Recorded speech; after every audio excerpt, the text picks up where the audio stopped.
Baiklah, Assalamualaikum warahmatullahi wabarakatuh. Waalaikumsalam warahmatullahi wabarakatuh. Selamat pagi, salam sejahtera untuk kita semua.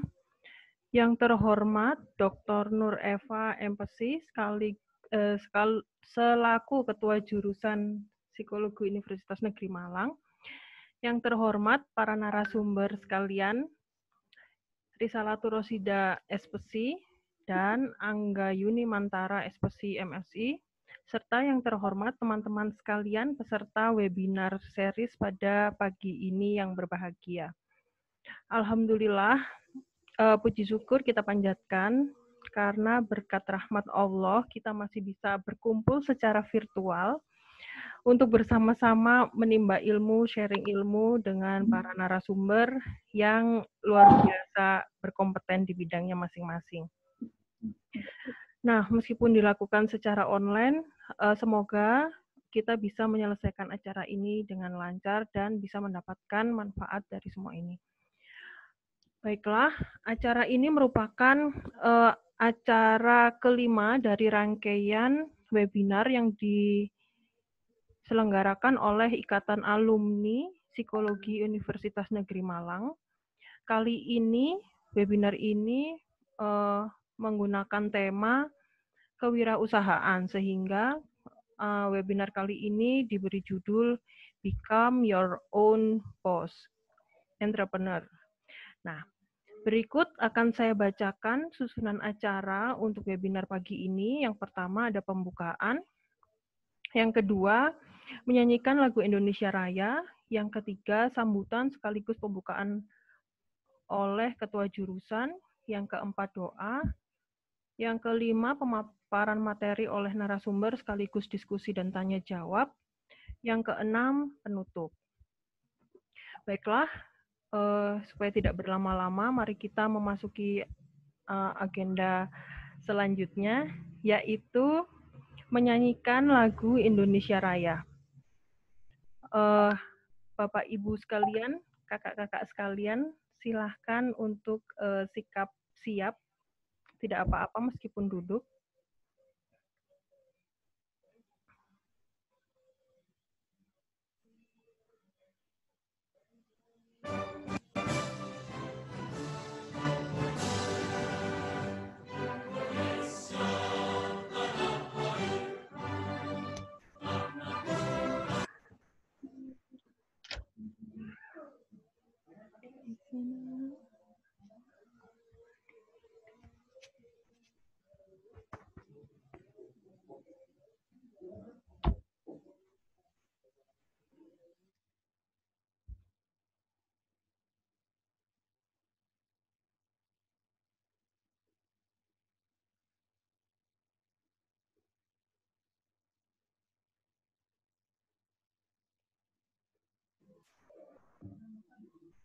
Sifat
Baik, terima kasih Bapak Ibu sekalian.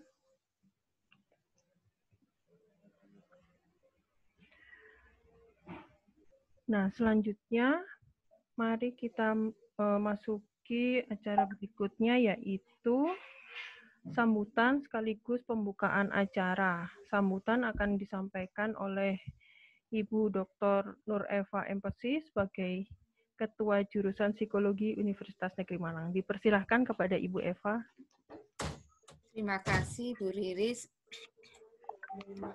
Bismillahirrahmanirrahim. Assalamualaikum warahmatullahi wabarakatuh. Selamat pagi semuanya. Salam sejahtera bagi kita semua. Salam sehat. Alhamdulillah hari ini kita bisa menyelenggarakan workshop. Yang keberapa Bu Riris? Sudah yang kelima? Kelima Bu Eva. Iya. The last? Apakah ini yang terakhir untuk semester Masih ini? ada minggu depan. Wow. Ya, 2 minggu lagi terakhir. Oke. Semangat untuk tim alumni ya yang menyelenggarakan workshop ini. Pertama-tama marilah kita ucapkan puji syukur kehadirat Allah Subhanahu wa taala. Hari ini kita masih dalam kondisi sehat dan bisa berkontribusi secara luas baik untuk diri kita sendiri, untuk keluarga, untuk Universitas Negeri Malang, khususnya Fakultas Pendidikan Psikologi. Saya ucapkan selamat bertemu kembali kepada narasumber kita. Pagi Bu Eva. Iya, selamat pagi. Kok aku jadi ini ya, pangling gitu ya, sampai tanya tadi sama Bu Riri, siapa narasumbernya? Kakak Rizalatur Rosida, SPSI Angkatan 2011. Bimbingan skripsinya dengan Bu Eva, ya langsung biar merasa sudah tua karena begitu banyak 9 tahun yang lalu. Gimana kabarnya? Dipanggil siapa ini sekarang? Dipanggil Agnes Monica boleh Bu untuk lebih akrab ya. Risa aja Bu, Risa. Iya, gimana kabarnya Risa sekarang? Baik Bu, baik. Alhamdulillah. Sudah menjadi big boss ya. Bukan hanya bos, kalau judulnya sekarang Become Your Own Boss. Kakak Risa ini sudah menjadi big boss ya. Kakak, amin. Bisnis kue dan apa makanan dan ini Bu, fashion luar biasa sekali ya. Bu Eva sampaikan kembali kurikulum Universitas Negeri Malang maupun Fakultas Pendidikan Psikologi khususnya menjadikan salah satu fokus pengembangan diri bagi mahasiswa pada aspek kewirausahaan ya. Jadi mahasiswa psikologi bukanlah sesuatu yang tabu kalau bercita-cita menjadi pengusaha, menjadi bos, menjadi entrepreneur yang sukses, itu bukan sesuatu yang tabu. Karena psikologi itu muatannya multidimensi ya, mau social service is okay, mau jadi pengusaha bagus banget ya, jadi mau mengajar juga siap kan begitu. Jadi belajar di psikologi bukan hanya menyempitkan diri pada social service atau pemberian servis baik individu maupun sosial saja, tapi banyak hal yang bisa kita pelajari karena kita juga belajar psikologi industri ya, terkait dengan bagaimana mengelola diri ya untuk menjadi pengusaha maupun mengelola orang lain ya untuk menjadi karyawan dan seterusnya. Nah, di situ muatan entrepreneur kewirausahaan itu sangat kental. Sehingga saya ya mengucapkan selamat untuk Kakak Risa yang sudah menjadi big boss ya, juga alumni-alumni yang lain ya. Bahkan terbaru PIMNAS kita yang poster itu merupakan yang mendapatkan medali emas. Itu menceritakan tentang memproduksi karena kolaborasi dengan Tata Boga, jadi memproduksi makanan ringan ya untuk anak-anak autism. Nah itu tadi saya minta Pak Haji menyiapkan posternya untuk untuk menjadi inspirasi kita bersama, baik mahasiswa maupun alumni, bahwa kajian psikologi bisa diterapkan pada entrepreneur dan kewirausahaan. Itu luar biasa sekali. Ternyata masuknya tim psikologi itu membuat rasanya itu sangat berbeda kalau entrepreneur bisa membawa kajian psikologi di dalam aktivitasnya. Jadi kan wirausaha, entrepreneur, menjadi bos, itu semua membutuhkan kemampuan membaca perilaku, kan begitu. Pasti Risa juga menerapkan kan ya pengetahuan ilmu yang dipelajari, bagaimana menghipnotis para pelanggan gitu kan. Sehingga mau membeli produk kita itu kalau alumni psikologi itu pasti punya mantranya gitu ya. Nah, pagi ini luar biasa sekali, kita akan sharing ya. Baik kalau saya tanya Bu Riris tadi, ada Pak Angga dari internal, kemudian ada Mbak Risa dari eksternalnya. Mudah-mudahan nanti menjadi bekal ya, baik itu bagi alumni maupun bagi adik-adik angkatan yang masih aktif di Fakultas Pendidikan Psikologi, untuk menjadi inspirasi bahwa sarjana psikologi bisa berkontribusi, bisa berprofesi pada semua bidang yang terkait dengan aktivitas manusia, pasti kan begitu. Di mana ada manusia, psikologi bisa berkontribusi secara luas, terutama pada kewirausahaan atau entrepreneur. Oke, tidak berpanjang kata, dengan mengucapkan Bismillahirrahmanirrahim, acara Become Your Own Boss Entrepreneur saya buka.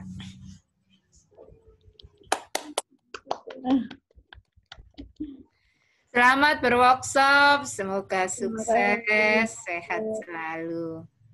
Amin. Pamit dulu, wassalamualaikum warahmatullahi wabarakatuh. Waalaikumsalam warahmatullahi wabarakatuh. Terima kasih Ibu Eva. Selanjutnya, setelah pembukaan, kita masuk ke acara berikutnya, yaitu doa. Kita berdoa supaya kegiatan kita pagi ini bisa berjalan lancar dan dapat bermanfaat untuk kita semua atau kepada orang lain di sekitar kita. Amin. Berdoa menurut keyakinan dan cara masing-masing dipersilahkan.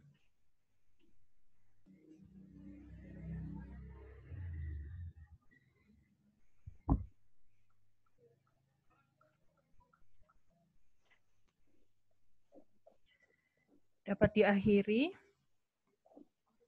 Baiklah, selanjutnya kita masuk ke acara inti, yaitu pemaparan materi oleh narasumber, sekaligus diskusi dan tanya jawab yang akan dipandu langsung oleh alumni kita lainnya, Gaby Angelina Zahra, SPSI MPSI, selaku moderator.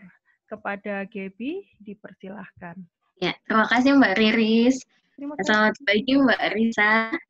Jadi hari ini saya akan membantu untuk menjadi moderator. Jadi saya beritahukan terlebih dahulu. Jadi hari ini kita akan ada 2 pemateri. Nah, sesi tanya jawab akan dilaksanakan di akhir setelah kedua pemateri memaparkan materinya, dan untuk pertanyaan tanya jawabnya bisa nanti dilakukan via chat room. atau nanti bisa langsung open mic ketika sudah sesinya. Untuk yang chatroom bisa mulai tuliskan mulai sekarang untuk pertanyaannya, nanti akan saya bacakan saat sesi tanya jawab. Sebelum itu saya akan membacakan CV dari Mbak Risa ya. Jadi Mbak Risa ini adalah alumni Universitas Negeri Malang, Fakultas Psikologi di tahun 2012, mendapatkan gelar sarjana psikologinya dan memiliki beberapa pengalaman pekerjaan. Pertama yaitu pernah menjadi brand ambassador di Blue Blue Bikinis. Lalu juga pernah menjadi asisten fashion designer di The Saint or Sinner. Juga pernah menjadi operational manager di The Tailor and His Lover. Dan juga sekarang menjadi villa manager di Rakas Villa Management ya Mbak Risa ya. Itu sudah berakhir. Oh, sudah berakhir. Terus. Oke, nah dari berlama-lama saya berikan waktunya ke Mbak Risa. Silakan memberikan pemaparannya untuk materinya. Terima kasih. Wow, terima kasih sekali untuk teman kita Gaby dan Bu Eva tadi dan teman saya Riris. Kedengaran nggak ya? Kedengaran kok? Kedengaran? Oke. Jadi, baiklah. Ini saya sekarang ini punya tiga brand ya. Yang pertama itu yang paling pertama ada namanya Minkalpa, itu untuk fashion accessories. Terus ada Bajai Luncang, itu khusus baju-baju pre-love, baju-baju bekas kayak gitu.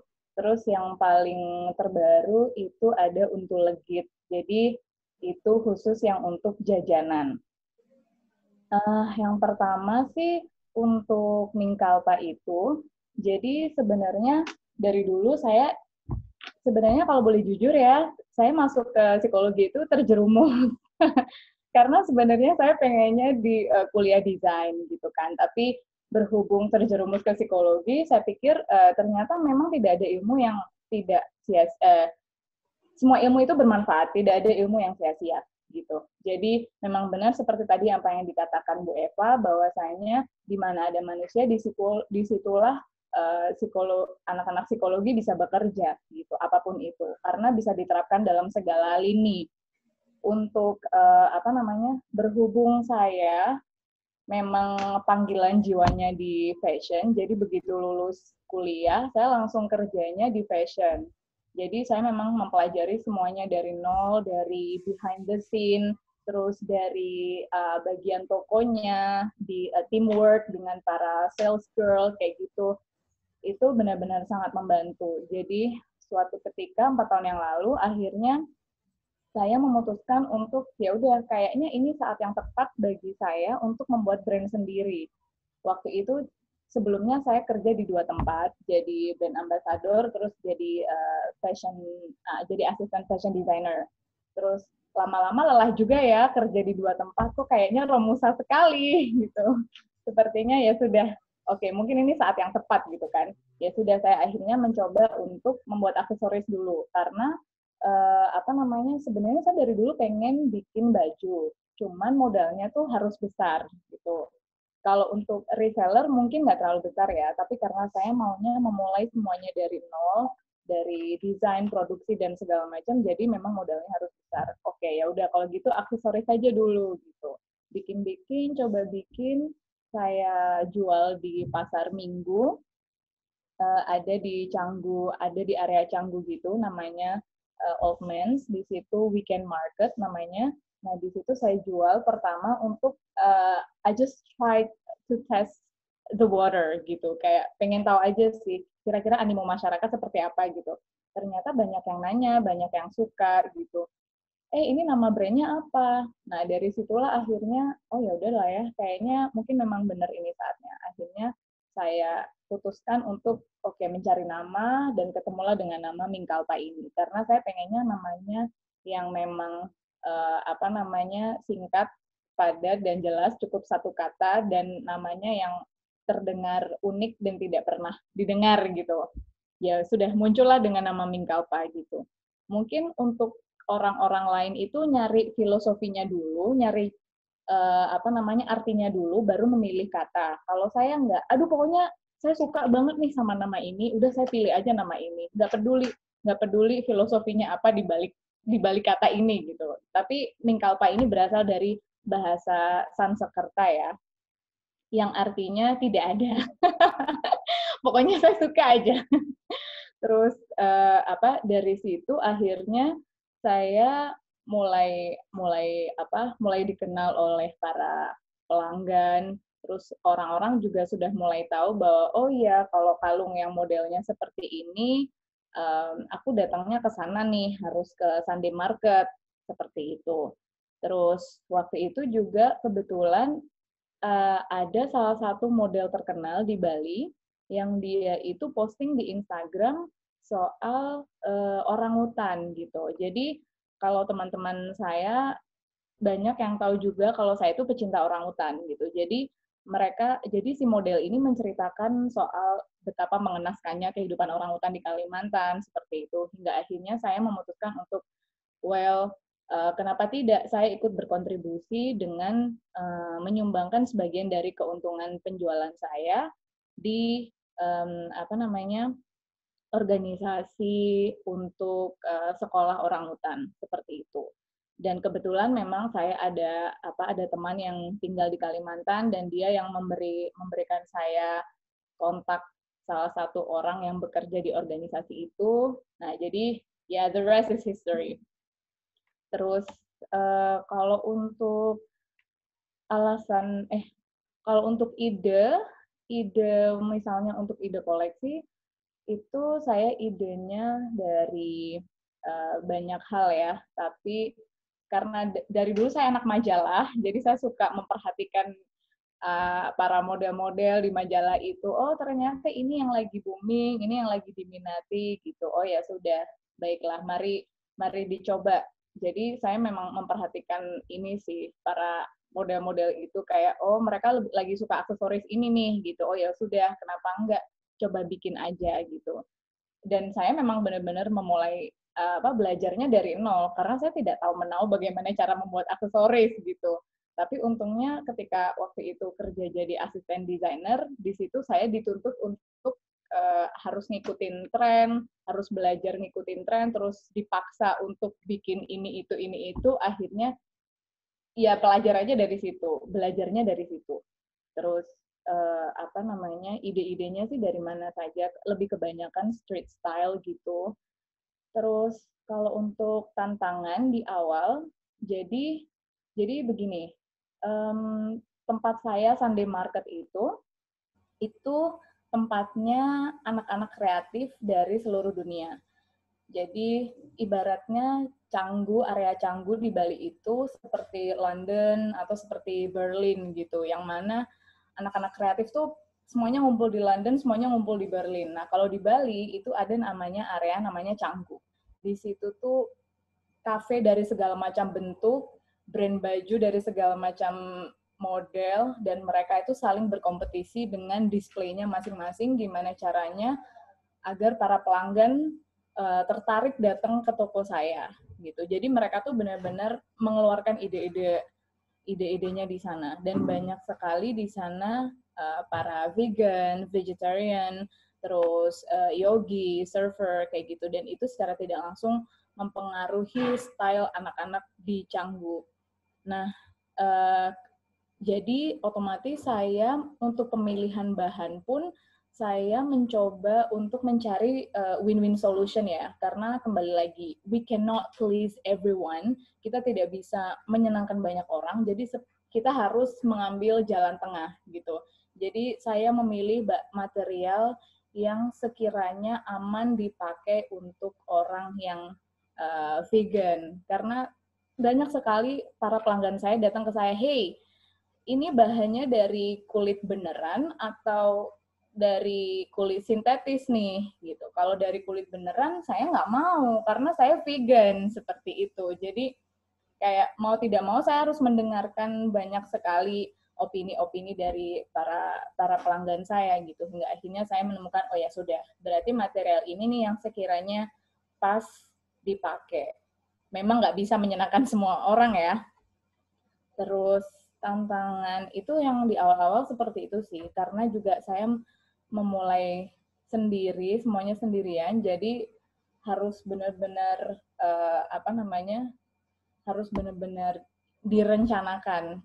Karena saya kan belajarnya otodidak untuk urusan manajemen, terus untuk urusan produksi, itu saya belajarnya otodidak di tempat kerja saya sebelumnya. Jadi terkadang yang membuat agak susah juga karena saya tahu alurnya tidak seperti itu, jadi itu jadi lebih perfeksionis gitu.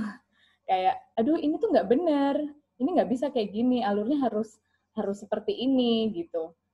Terus karena ngerjain sendirian, belum sanggup membayar orang, jadi otomatis ini ya, kelabakan ya, kadang tuh ngerasa kayak, aduh gila berat banget, pengen menyerah nih, ini bener nggak sih kayak gini.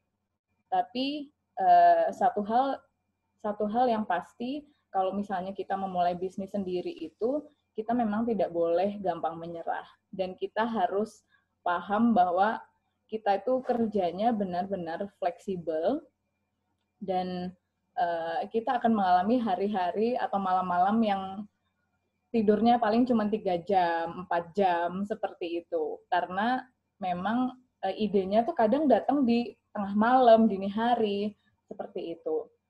Terus tantangannya juga waktu itu ketika mendapatkan komplain yang pertama kali.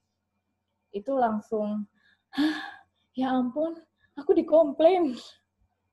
Oh my God, gimana ceritanya gitu. Selama ini ketika saya bekerja di dunia retail, saya banyak sekali mendapatkan komplain dari customer. Dari yang komplainnya model paling sederhana sampai komplain yang bahkan mau melaporkan ke polisi pun itu sudah sering gitu. Cuman kan kembali lagi ya, itu bukan brand saya. Tapi kalau sekarang, ini kan brand saya sendiri. Jadi otomatis ketika pertama kali mendapatkan komplain, itu kayak, wow, ini nggak bener nih, gitu. Jadi kayak langsung panik dulu gitu. Padahal sebenarnya customer-nya komplainnya baik-baik saja. Cuman karena ini brand kita rasa kayak bebannya berat banget, lebih berat. Karena ini bukan brand orang lain, ini brand kita sendiri gitu. Kan ini reputasi kita juga gitu kan. Terus tantangan lainnya juga ada waktu itu salah satu tetangga di Sunday Market yang dia benar-benar she was a copycat gitu. Jadi dia tuh benar-benar meniru kalung saya sama persis dan dijual dengan harga separuh gitu. Dan jualnya di Sunday Market yang sama, mejanya tetanggaan bersebelahan. Ya itu kan kayak wow, kode etik ya gitu. Maksudnya itu kan sebenarnya kode etik yang tidak tertulis gitu. Kita tahu bahwa untuk urusan fashion itu tidak ada yang murni. Semuanya itu saling menginspirasi satu sama lain gitu kan. Cuman paling tidak ya jangan di satu market yang sama juga, dan jangan modelnya dibikin sama persis gitu. Harusnya kan paling tidak ya dimodifikasi dikit atau gimana gitu kan ya. Ini saling kenal terus harganya dibikin separuh. Itu kan ceritanya kayak ngajak tawuran ya kalau kayak gitu. Terus tapi akhirnya ya orang ini kena karma juga sih, karena ternyata dia nggak cuman mengcopy kalung saya, ternyata dia juga mengcopy tasnya tetangga saya yang lain, terus mengcopy magnetnya teman saya. Jadi orang-orang seperti ini nih akan kena karmanya sendiri. Pada akhirnya dia dimarahin banyak orang karena dia mengcopy barang-barangnya orang lain. Kayak gitu. Terus kalau untuk tantangan yang terbaru yang masa-masa sekarang itu the hardest part was when the pandemic outbreak itu pas awal-awal sih, kayak di bulan-bulan pertama itu, dari bulan Maret sampai bulan Juli itu benar-benar dead. No Sunday Market. Kemudian toko-toko banyak sekali yang shutdown. Jadinya dulu saya sempat consignment menaruh barang saya di 2 toko. Ada toko kacamata dan toko bikini. Jadi kita berbagi profit di sana. Kemudian karena pandemi ini tokonya tutup semua. Jadi udah toko tutup, terus Sunday market juga nggak ada, daya beli masyarakat juga rendah. Apalagi kan ini bukan barang primer ya, bukan sandang pangan papan gitu. Orang lebih mikirin mentingin makan apa buat besok gitu. Mendingan aku belanja sembako daripada belanja aksesoris gitu. Jadi kayak bener-bener dari bulan Maret sampai bulan Juli itu mati suri gitu. Jadi sangat mati suri. Jual online pun juga susah banget gitu. Padahal waktu itu sebenarnya ada sekali banyak project gitu. Mau masukin ke sana, mau masukin ke sini, mau diekspor apa, tapi semuanya buyar. 2020 memang ya. Terus dari situlah akhirnya saya melahirkan brand Untu Legit dan Bajai Luncang itu. Karena kalau Untu Legit itu, waktu itu kan orang lebih memilih belanja makanan ya daripada belanja barang-barang sekunder gitu. Jadi lebih baik, oke, let's give it a try. Jadi sebenarnya awalnya tidak bermaksud untuk jualan, hanya saja karena teman-teman saya yang saya kasih tester, terus mereka bilang kayak, oh wow, ini layak untuk dijual sih, asli nih. Terus saya cobain ke banyak teman lagi untuk dikasih pendapat, akhirnya, oh iya nih jual aja, karena ini pas banget nih, nggak terlalu manis, terus ini juga rasanya benar-benar mirip nih sama yang di negara sana, gitu. Akhirnya kayak, oh oke, kenapa tidak? Ya sudah, jual aja deh, gitu. Jadi, awal mulanya saya menjual ini juga pertama ketidaksengajaan ya. Terus yang kedua karena saya orangnya bukan pecinta makanan manis gitu. Saya bukan pecinta makanan manis, jadi saya mencoba membuat sesuatu yang memang targetnya adalah orang-orang seperti saya yang tidak terlalu suka makanan manis, tapi terkadang tuh pengen banget, aku pengen banget makan carrot cake, aku pengen banget makan lemon meringue pie, tapi yang nggak terlalu manis. Nah, orang-orang seperti itu target saya, karena di sini walaupun banyak sekali bakery shop, tapi kebanyakan terlalu manis, gitu. Jadinya, oke. Kita harus percaya diri aja bahwa setiap brand itu punya pangsa pasar tersendiri. Dan kita harus menggarisbawahi, oke, ini kelebihan brand kita daripada brand yang lain. Seperti itu. Jadi, terima kasih Bu Eva. Sampai jumpa lagi. Sampai jumpa di lain kesempatan. Semoga saya bisa bermain ke Malang. Ditunggu ya Kak Risa.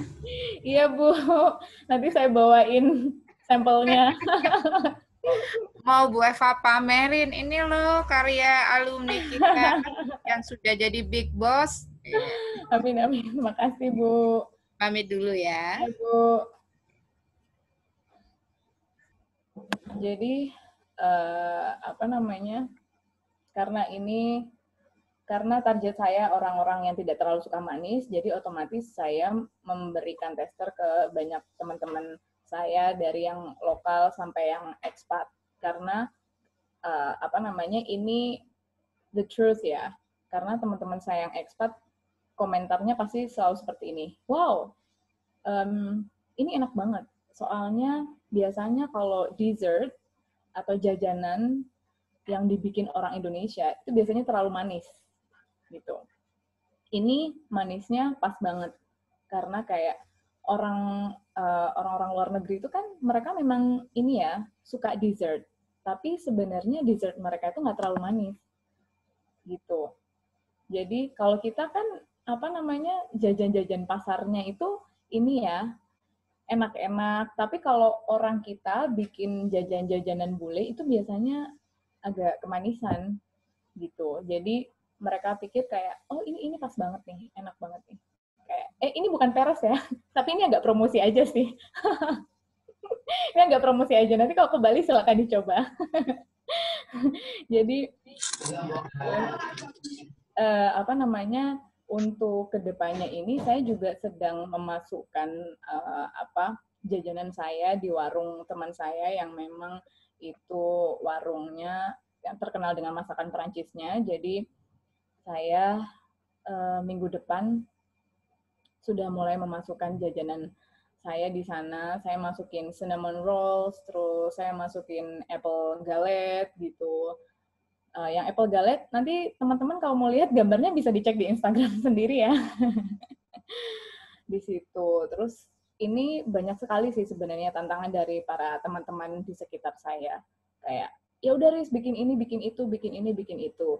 Yang terpenting adalah jadi yes man aja dulu deh, jadi yes lady aja dulu. Oh ya, diiyain aja dulu.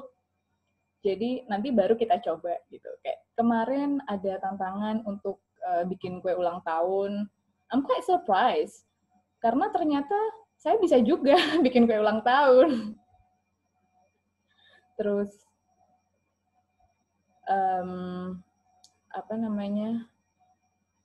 Apalagi ya, tantangannya adalah di Untu Legit ini karena kan saya tidak ada culinary background.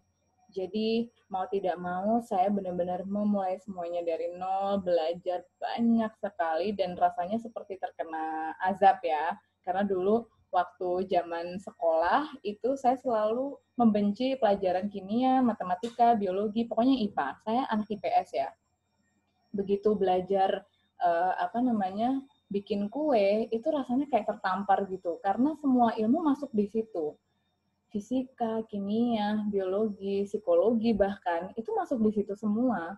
Bagaimana garam bereaksi dengan gula, dengan mentega dan bla bla bla. Wow. Tidak pernah terbayangkan ternyata serumit itu gitu. Jadi memang benar-benar being a baker is like a true scientist, you know. It's not that easy. Jadi kalau bikin kue itu semangatnya kayak ngerjain skripsi sebenarnya. Jadi begitu gagal ngumpulin semangatnya itu kayak lama banget, sama kayak ngerjain skripsi. Dulu saya seperti itu, nggak tahu ya kalau teman-teman seperti apa. Dulu sih saya gitu ya kalau ngerjain skripsi, sekalinya ditolak ngumpulin semangatnya lama. Habis itu bikin lagi, ditolak, ngumpulin semangat lagi, lama. Kayak gitu terus. Nah, ini juga kayak gitu. Cuman saya nggak mau terlalu berlama-lama ya dalam hal bikin kue ini. Karena kalau kelamaan nanti bahaya juga, nggak jualan dong saya. Terus, apalagi ya Bu Riris? Sepertinya itu dulu sih. Itu dulu. Oke, terima kasih Kak Risa untuk pemaparannya. Maaf ya panjang kali lebar. That's fine. Oke, lalu sambil menunggu nanti sesi tanya jawab, setelah ini kita akan ke Bapak Angga dulu untuk mendengarkan pemaparan dari Bapak Angga. Silakan Bapak Angga, saya persilahkan.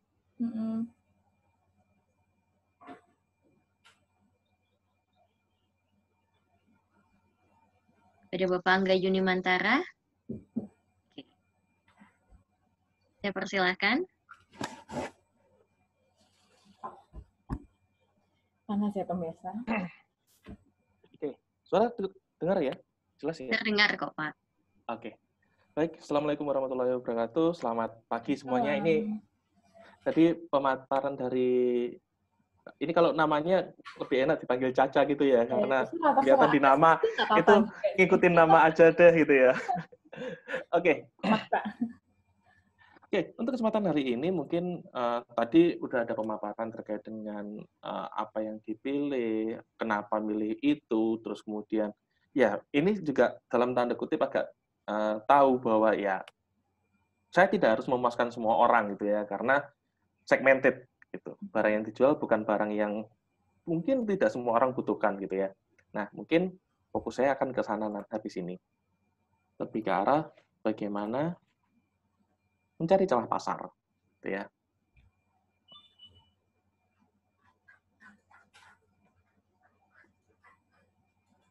Oke.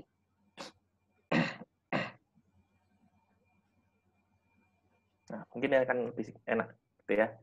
Oke, mencari celah pasar. Sebelumnya perkenalkan, nama saya Angga. Saya akan memaparkan tentang bagaimana sudut pandang perilaku konsumen, gitu ya. Kalau kita ngomongin dari psikologi perilaku konsumen terhadap market yang kita sasar, gitu ya. Karena tadi udah dikit-dikit nih ada. Oh, nanti kalau misalkan seperti ini, ya saya tidak harus memasukkan semua orang. Saya juga harus riset juga. Riset tidak hanya dari kita sendiri, tapi juga bisa dari masukan konsumen kita. Oke, kalau kita ngomongin masalah berwirausaha, tentunya kita akan ngomongin masalah siapa jadi apa, gitu ya. Kalau Bob Sadino selalu ngomong, ya sekecil apapun usahamu, ya kamu adalah bos dari usahamu sendiri, gitu ya. Tapi juga di sisi lain, kalau kamu nggak punya mimpi yang besar, gitu ya, dan kamu nggak punya tujuan yang jelas, kamu akan berakhir menjadi orang yang mengerjakan tujuan orang lain, tapi bukan tujuan kamu, tapi tujuan orang lain. If you don't have big dreams and goals, you'll end up with working for someone that does. Oke, kalau beberapa bahasan kalau kita ngomongin di pertemuan kali ini lebih ke arah ngomongin ke 4 hal ini, gitu ya. Mengenai siapa sasaranmu, kita akan ngomongin masalah segmentasi, segmented, gitu ya. Terus kemudian apa yang kamu jual, barang primer, sekunder, atau even tersier. Tadi kalau misalkan bisnis awal lebih ke arah aksesoris, gitu ya. Terus kemudian bergeser ke kue. Nah, ini mungkin awalnya bahkan kalau aku ngomong bahkan barang tersier menjadi barang sekunder karena kondisi pandemi seperti ini. Apakah kita mau akan jadi inisiator atau akan jadi follower, gitu ya? Bagaimana kita menjadi kalau inisiator, kita punya ide, kita telurkan, kita kita ngomongnya eksploitasi, gitu ya, bahwa kita adalah market leader di situ. Keuntungan kalau kita jadi inisiator di situ. Tapi kalau keuntungan juga jadi follower, mungkin nanti akan di belakang juga akan kita bahas, gitu ya. Bagaimana dengan follower, itu kan kita bahas di belakang. Yang terakhir, bagaimana bersaing dengan yang lain? Karena tadi bahkan ada satu market, satu pasar di tempat yang sama, copycat bahkan, gitu ya. Aku ngomongnya lebih ke arah copycat, gitu ya. Jadi benar-benar mengcloning produk yang ada, gitu ya. Ya, ini sebenarnya nggak sehat juga. Tapi ya gimana, namanya orang butuh makan kan ya. Kalau udah ngomongin masalah duit, masalah perut itu seakan-akan semua hal bisa dibenarkan, gitu loh kalau aku. Tapi ya beberapa ada yang seperti itu. Oke. Yang pertama, kalau kita ngomongin masalah bagaimana menyasar market adalah terkait dengan segmentasi. Kita mau ke siapa nih, gitu ya, target kita ke siapa. Memang ada beberapa atau beberapa hal yang menjadi landasan kalau kita ngomongin masalah segmentasi. Yang pertama, masalah demografis. Usia, jenis kelamin, pendapatan, pekerjaan, kelas sosial, status pernikahan, atau bahkan budaya ataupun etnis, gitu ya. Mungkin tadi di sini juga bisa dikatakan orientasi terhadap lingkungan juga, atau orientasi makanan, gitu ya. Karena kalau tadi contohnya, gitu ya, orang vegan, vegetarian, aku mungkin agak mismatch kalau misalkan membedakan antara vegan sama vegetarian. Tapi ya intinya kedua orang ini tetap mereka berusaha untuk menghindari produk-produk yang aku katakan barang-barang hidup, gitu ya. Jadi membuat kita akhirnya punya market tersendiri karena ya tadi kita ada sasarannya nih. Mereka punya keinginan dan kita bisa jadi mengikuti hal itu, ya. Oke, kalau pertama jelas usia, gitu ya. Kalau usia pastinya akan beda produk, beda usia akan punya perbedaan jenis yang digunakan, gitu ya. Kalau yang dipahami mungkin kayak parfum kali ya. Parfum kalau misalkan parfum di anak SMA, terus sama kuliah, sama udah kerja, parfumnya beda, gitu ya. Kenapa bisa jadi usia, tapi juga berkaitan dengan bagaimana mereka mengelola keuangan mereka, gitu ya. Kalau misalkan masih kecil ya dibeliin, gitu ya. Tapi kalau kemudian diberi kebebasan untuk mengatur keuangan, pastinya mereka punya preferensi yang berbeda. Begitu juga dengan jenis kelamin, laki-laki, perempuan, gitu ya. Kalau kita ngomongin masalah yang paling jelas di Indonesia, kalau kita tadi sempat nyinggung masalah online, gitu ya. Kenapa sih aksesoris itu nggak ada dijual di Lazada? Jangan Lazada deh. Di Tokopedia, gitu ya. Yang jelas banget kalau ini Tokopedia, Bukalapak itu seakan-akan dunianya laki-laki, terus kemudian Shopee itu dunianya perempuan gitu ya. Nah, jadi memang kenapa hal ini sangat apa ya, disparitasnya kadang-kadang terlihat sangat beda, terutama kalau di marketplace di Indonesia seperti itu. Waktu itu saya pernah bahas juga sama teman, apa sih yang kamu pertimbangkan ketika kamu pakai Shopee?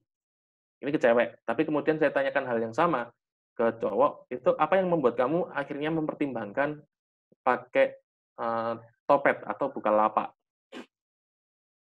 Jadi memang karakteristik barang yang dibeli oleh perempuan itu biasanya kecil-kecil, banyak, gitu kan? Dan terkadang harganya murah, relatif murah. Dibandingkan dengan barang-barang laki-laki yang biasanya mahal, jarang dia beli gitu ya, dan besar. Ini yang menjadikan perbedaan. Nah, kalau misalkan kecil, banyak, terus kemudian murah, bisa jadi ongkos kirim malah lebih mahal daripada harga barangnya sendiri. Harga aksesorisnya katakanlah 20.000, 25.000, mentok deh 30 katakanlah nih. Ya, ongkos kirimnya aja udah katakanlah kalau dari Bali misalkan, dari Bali ke Malang gitu, bisa jadi sekian puluh ribu. Harganya hampir mendekati harga barang aslinya nih. Katakanlah minimal separuh deh gitu ya. Nah, akhirnya bonus ongkos kirim di Shopee itu jadi jauh lebih menarik buat perempuan kalau mau beli barang. Karena dia bisa manfaatin tuh, kecil-kecil dia beli harga 15.000, ongkirnya gratis, harga beli barang katakanlah 15.000, ongkos kirimnya minimal 2.000 atau berapa gitu ya, saya kurang paham kalau misalkan pakai Shopee. Atau bahkan pakai koin di Shopee itu yang bisa ditukar sama ongkos kirim dan sebagainya. Itu jauh lebih menarik buat perempuan daripada kalau laki-laki lebih ke arah barang yang dibeli mahal, jarang, terus kemudian punya size yang relatif besar. Itu misalkan handphone, terus kemudian laptop, ataupun barang-barang lain yang mungkin harga barang itu, ongkos kirim yang dibebankan itu tidak seberapa dibandingkan dengan harga ongkos kirim yang dibebankan itu nggak terlalu bermakna kalau dibandingkan dengan harganya. Berbeda dengan kalau misalkan aksesoris yang harganya kerasa banget nih perbedaannya kalau misalkan kita ngomongin di Shopee. Terus kemudian yang selanjutnya adalah pendapatan. Ini jelas banget nih, orang makin tinggi pendapatannya, otomatis mereka akan punya punya rasa puas terhadap barang itu berbeda. Kalau misalkan kelas menengah bawah ya, yang penting sesuai dengan keinginan gitu ya. Kayak handphone, ya sudah handphone katakanlah Xiaomi kayak yang 1 juta, 1.500.000, 2 juta, udah cukup gitu ya. Tapi berbeda kalau misalkan mereka punya pendapatan yang tinggi, pekerjaan yang mapan, kelas sosial yang tinggi, kemudian harus menunjukkan kelas sosial itu setara dengan yang lain tuntutannya, maka orang akan cenderung beli iPhone. Sekalipun kalau kita ngomong orang-orang yang punya punya iPhone pasti selalu punya Android di sampingnya gitu. Karena ya kadang-kadang iPhone cuma pure dipakai buat komunikasi gitu ya, dan ya status sosial, tidak untuk benar-benar bekerja atau bahkan tidak cukup reliable untuk diajak kerja. Terus selanjutnya adalah terkait dengan pekerjaan, otomatis barang yang dibeli terkait dengan pekerjaannya menunjang atau enggak gitu ya, bisa jadi itu yang mereka pilih. Kelas sosial jelas, semakin tinggi kelas sosial, ya tadi berkaitan dengan pendapatan, pekerjaan, dan kelas sosial ini selalu berdekatan. Terus kemudian selanjutnya adalah status pernikahan. Jadi memang barang yang dibeli antara mereka yang masih lajang, mereka yang bercerai, punya anak, ataupun mereka yang kasarnya punya perbedaan status pernikahan yang mereka menikah, misalkan menikah dengan anak tanpa anak gitu ya, mereka punya perbedaan apa yang mereka beli gitu. Kalau misalkan punya anak pun misalkan tidak ada alergi atau enggak, ada kebutuhan khusus atau enggak, ya. Kalau diingat lagi, anak-anak ABK kan mereka butuh diet khusus gitu ya. Jadi memang bahan-bahan yang dikonsumsi itu harus menyesuaikan dengan diet mereka. Anak kos Terus kemudian ya, mungkin bisa diingat-ingat lagi gitu ya, anak kos selalu bersahabat dengan heater dan Indomie gitu ya. Nah, jadi memang dan mungkin mereka yang menikah punya anak 1, 2 atau lebih, tapi dengan strata ekonomi yang menengah ke bawah pasti juga sama, bersahabat juga dengan mie instan. Dan yang terakhir adalah terkait dengan budaya atau etnis. Nanti budaya atau etnis tertentu memang ada hal yang dibeli, ada yang enggak, ada yang dianggap wajar, ada yang enggak. Makanya budaya dan etnis tertentu itu menjadi landasan kalau misalkan kita ngomongin masalah konsumsi yang mau digunakan. Terutama di kasusnya Pak Caca tadi kan ya, kita ngomongnya bahwa konsumennya beberapa orang yang punya concern ke conservation gitu ya, aku ngomong lebih ke arah conservation, terutama orang hutan, ada donasi, sebagian donasi dan sebagainya. Nah, kalau di Indonesia kan hal-hal seperti itu mungkin tidak terlalu menarik, tapi mungkin untuk beberapa orang yang misalkan katakanlah mereka lebih aware terhadap itu dan biasanya bukan orang Indonesia, itu biasanya mereka lebih willing untuk spend more gitu. Memang untuk mau bayar lebih gitu kalau misalkan ada yang kita save untuk keperluan konservasi. Nah, selanjutnya kalau sudah kita ngomongin masalah demografis, kita akan ngomongin masalah geografis, gitu ya. Jadi memang kepadatan wilayah, tempat dan sebagainya itu selalu punya pengaruh, gitu ya. Nah, kepadatan misalkan sebagai contoh nih di Jawa, gitu ya, yang kepadatannya tinggi, otomatis barang-barang yang sifatnya barang-barang pokok itu punya perputaran yang jauh lebih cepat dibanding barang-barang yang sekunder, tersier gitu ya.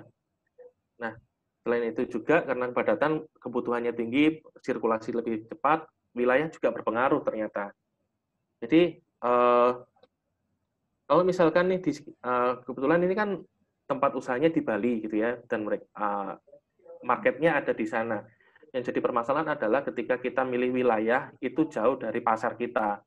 Itu akan nambahin cost terhadap ongkos kirim, kemudian cost terhadap biaya produksi dan sebagainya yang membuat akhirnya barang lebih mahal juga.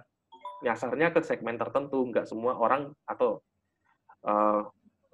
semua orang bisa beli, enggak. Semua orang butuh juga enggak gitu. Dan yang terakhir adalah terkait dengan iklim. Otomatis kalau kita ngomongin iklim di daerah dingin dan daerah panas, daerah pantai sama daerah gunung pasti punya kebutuhan yang sedikit berbeda. Kayak dengan misalkan katakanlah pakaian. Mungkin kalau di gunung gitu ya, yang misalkan di Bromo, di wilayah-wilayah pegunungan tinggi yang mereka mereka jarang menampilkan necklace atau bracelet, mereka enggak, karena mereka terlalu sering untuk pakai lengan panjang, jaket dan sebagainya. Akhirnya hal-hal yang tujuan perhiasan, tujuan aksesoris untuk menunjang penampilan terkadang bisa nggak support. Akhirnya barang-barang seperti ini akan lebih laku di wilayah yang mereka memperlihatkan itu bisa memperlihatkan apa yang dia beli, memperlihatkan aksesoris yang dia kenakan itu ke orang lain gitu ya. Terus kemudian kalau kita ngomongin masalah behavioral, kita akan ngomongin masalah atribut atau keuntungan-keuntungan yang didapatkan. Tadi misalkan lingkungan sosialnya ngomongin masalah pakai iPhone biar kamu diakui sebagai jajaran top manajerial lah katakanlah. Dan itu memang kadang-kadang ada orang beli cuma untuk itu. Karena ada atribut yang melekat di iPhone. Kalau HP pekerja Android itu HP pekerja loh gitu loh. Nggak buat untuk nongkrong dan sebagainya. Terus kemudian masalah terkait dengan waktu juga berpengaruh. Bagaimana momen-momen tertentu, apalagi kalau saat ini nih kondisi ditambah lagi masalah pandemik gitu ya. Akhirnya membuat awalnya yang kita punya segmentasi tertentu. Bulan sekian sampai bulan sekian biasanya bulan-bulan yang sepi, kemudian kalau misalkan bulan sekian nanti ini bulan peak season-nya nih gini ya, banyak orang yang liburan akhir tahun dan sebagainya gitu ya. Nah, ini akhirnya membuat kita ngatur produksi gimana caranya biar kita tetap bisa melakukan pemasaran terhadap sebuah produk. Dan yang terakhir tadi pengguna. Jadi memang karakteristik pengguna, apa yang diinginkan dan sebagainya itu menentukan bagaimana kita membuat segmentasi terhadap produk kita. Nanti kan akhirnya dari aksesoris bergeser ke makanan ya karena semua orang lebih accept terhadap makanan daripada terhadap aksesoris di masa pandemi. Dia nggak bisa nunjukin ke orang lain gitu ya. Tapi kalau makanan ya memuaskan dia kan sebenarnya gitu.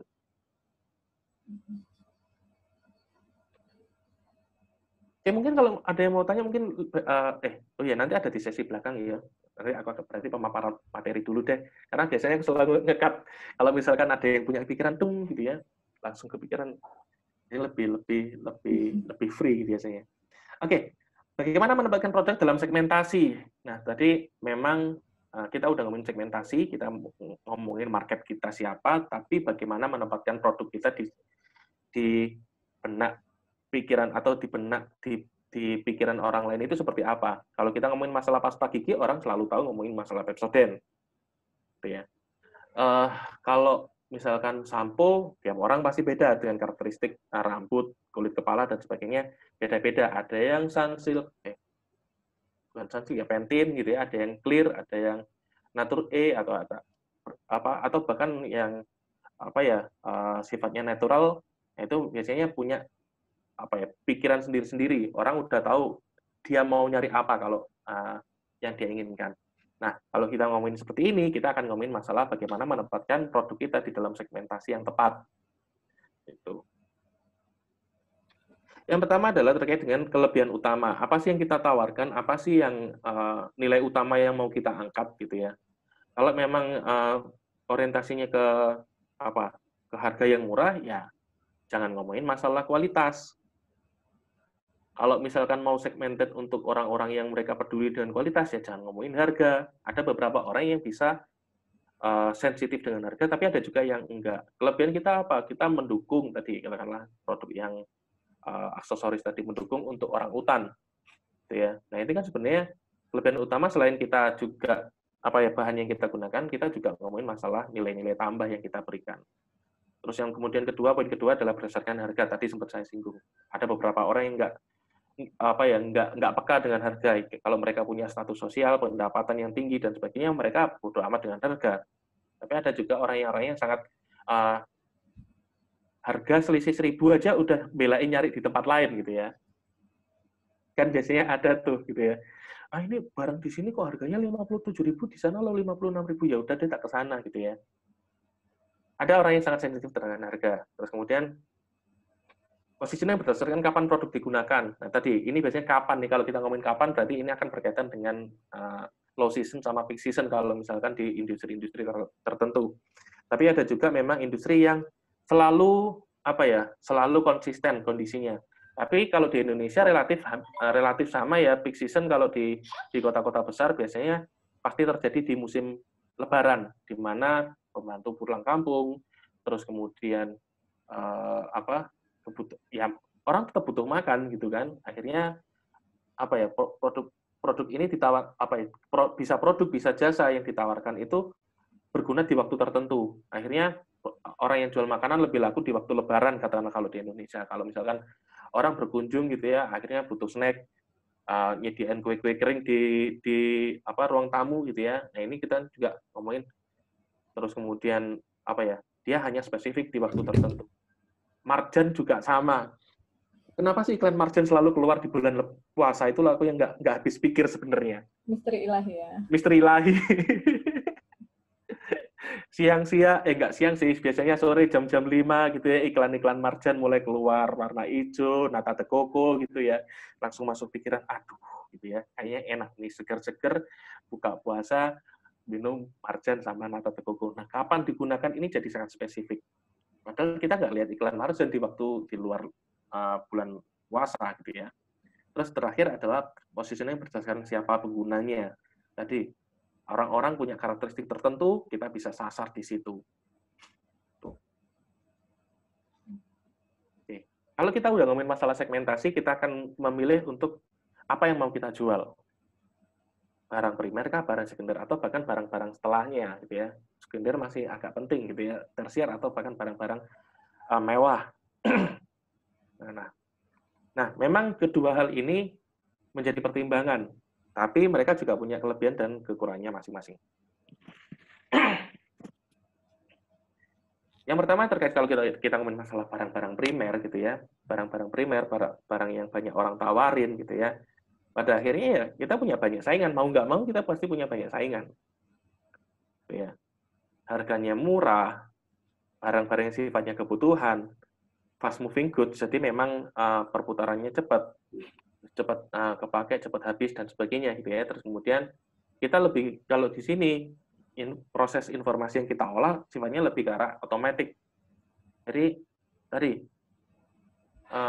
pasta gigi, Pepsodent, sepeda motor, Honda, Yamaha, nggak ada tuh orang yang ngomong Kawasaki gitu ya. Selalu orang mikir dulu. Motor itu termasuk barang sekunder sih. Pasta gigi, barang-barang perawatan diri gitu ya. Kalau nasi apa jagung gitu ya, orang pasti akan milih nasi gitu ya. Kalau nasi kan kita biasanya nggak ada brand-brand tertentu nih gitu ya. Harga murah, kebutuhan fast moving goods sama automatic processing information. Jadi memang informasi yang terproses di kita itu langsung, ya udah deh beli ini aja gitu ya, tanpa mikir panjang. Tapi kalau barang-barang sekunder, event tersier, biasanya mereka saingannya itu relatif, bisa banyak, bisa sedikit, seperti tadi gitu ya. Kalau misalkan di satu tempat tertentu yang sama, mereka menjual barang yang sama, menjual komoditi yang sama, otomatis kita bisa katakan, ya saingannya tinggi, saingannya banyak, gitu ya. Apalagi yang dijual barangnya hampir mirip-mirip, udah deh hancur gitu ya. Yang jadi tantangan adalah membuat kita selalu berinovasi terhadap produk yang baru, biar nggak selalu ditiru, gitu ya. Membuat branding sendiri, membuat logo-logo sendiri yang menjadi ciri khas produk kita. Itu bisa jadi kita tekankan. Harga bisa bervariatif, bisa sangat murah, bisa sangat mahal gitu ya, tergantung dari bahan, tergantung dari bahkan segmentasi yang kita tentukan. Barang kita buat harganya bisa jadi tinggi, bisa jadi rendah. Ya tergantung. Kamu mau nentuin harga dari barang dari bahan baku, atau kamu nentuin harga dari siapa yang kamu tuju, siapa yang kamu sasar. Itu ya akhirnya membuat hal-hal seperti ini jadi agak berbeda gitu ya.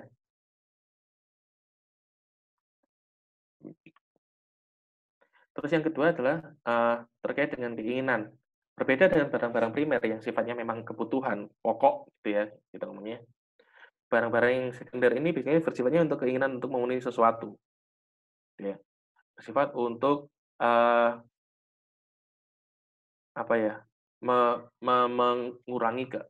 mengurangi rasa keinginan yang muncul di dalam diri dia gitu ya. Aku pengen ini, pengen ini, pengen ini.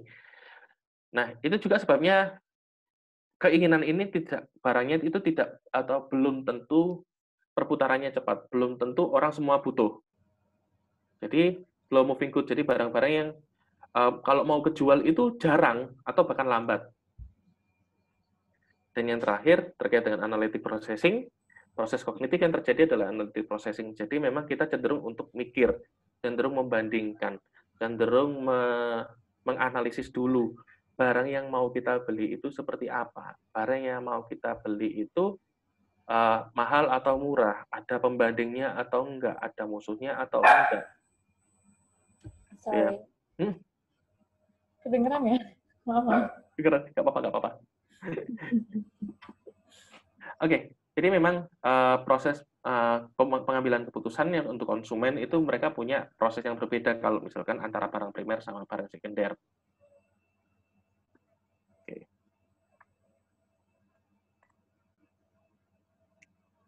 Nah, kita mau jadi siapa nih? Kita mau jadi inisiator ataukah kita mau jadi follower?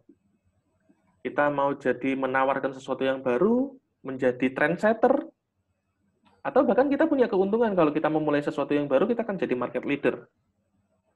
Tapi kenyataannya bisnis-bisnis seperti ini, tadi yang disampaikan, bahwa terkadang dalam bisnis-bisnis seperti ini kita saling menginspirasi satu sama lain.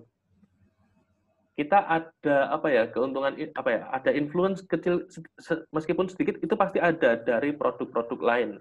Akhirnya kita akan punya kecenderungan untuk jadi follower. Tapi sekalipun follower, kalau kita bisa mencari market yang baru, kita bisa menjadi inisiator, kita bisa menjadi market leader di market yang baru kita buat juga. Ya bukan kita buat sih, kita temukan. Nah, kalau follower kita hanya bisa memberikan apa nih yang berbeda dengan yang lain. Apa sih yang berbeda? Indomie lebih dulu gitu ya. Apa yang menjadikan dia berbeda dengan Indomie kalau kita ngomongin masalah mie sedap? Apalagi yang membuat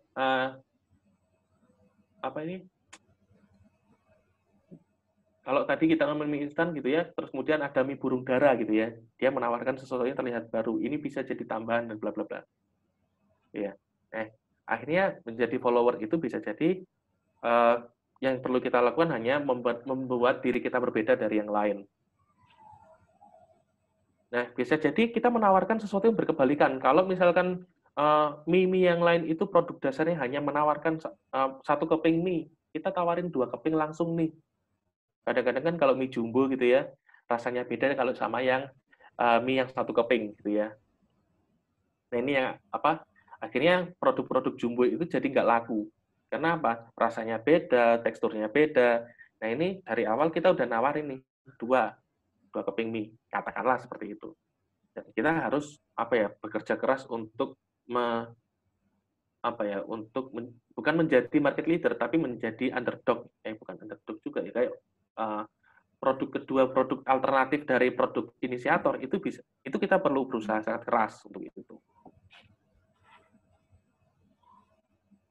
Nah, ini yang sebenarnya dilakukan sama yang tadi disampaikan nih. Ini aku kalau ngomongnya lebih enak pakai based on kasus saja ya, karena tadi kan disebutkan bahwa permasalahannya ya kenapa sih harus ada jualan yang sama di tempat yang sama gitu ya, itu kan dalam tanda kutip agak nggak etis gitu ya. Nah, tapi kalau ngomongin seperti itu, ya sebenarnya apa yang dilakukan oleh penjual itu sadar nggak sadar adalah dia membuat konsumen jadi bingung. Produk siapa sih yang kita beli? Jangan-jangan yang dia beli produk KW tapi komplainnya ke kita nih. Ya, ini agak-agak tricky nantinya kalau misalkan kita sudah punya label sendiri, punya branding sendiri.